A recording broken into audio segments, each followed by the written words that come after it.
তোমরা তো আমাকে প্রতিদিন অনেক চ্যালেঞ্জ দাও, তার মধ্যে থেকে আজকে একজনের চ্যালেঞ্জ চুজ করব, দেখি কে হয় সেই লাকি উইনার। শুভলিনা আমাকে চ্যালেঞ্জ দিয়েছিল মেকআপ ইউজিং বোতল। তুমি ক্রাশ মানেটা কি? মানে তোমরা আমাকে সিঙ্গেলই মারতে চাও? বোতল দিয়ে মেকআপ করে নাকি ক্রাশের সাথে দেখা করতে যাবো? এটাও কোনো কথা হলো?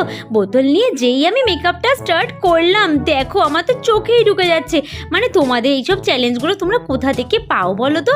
এরপরে অনেক কষ্টে মেকআপটা করলাম, তবে বেশিরভাগ মেকআপই আমার বোতলেই লেগে যাচ্ছিল। তারপরে এক এক করে লাগিয়ে নিলাম আমি ব্লাশার, দেন আমি আইব্রোটা হালকা করে সেট করেছি। আইব্রোটা খুব একটা ভালোভাবে হয়নি। দেন আমি যখনই আইলাইনারটা লাগালাম, দেখো কত সুন্দর করে আইলাইনার লাগানো গেছে, কিন্তু লিপস্টিকটা যে কোন দিক দিয়ে লাগাবো বুঝেই উঠতে পারছিলাম না। তারপরে বোতলের ব্যাক সাইডটা দিয়ে লিপস্টিকটাও পরে নিলাম। ওয়াও, লিপস্টিকটা তো বেশ সুন্দর করেই পরা গেছে। গাইস, বোতল দিয়ে তো মেকআপটা আমি কমপ্লিট করে নিলাম, কিন্তু এরকম মেকআপ করে ক্রাশের সাথে দেখা করতে গেলে ক্রাশ আবার ভয় পেয়ে পালিয়ে যাবে না তো? যাই হোক, নেক্সট চ্যালেঞ্জ কমেন্টস করে যাও, আর অবশ্যই চ্যানেলটা সাবস্ক্রাইব করে দিও।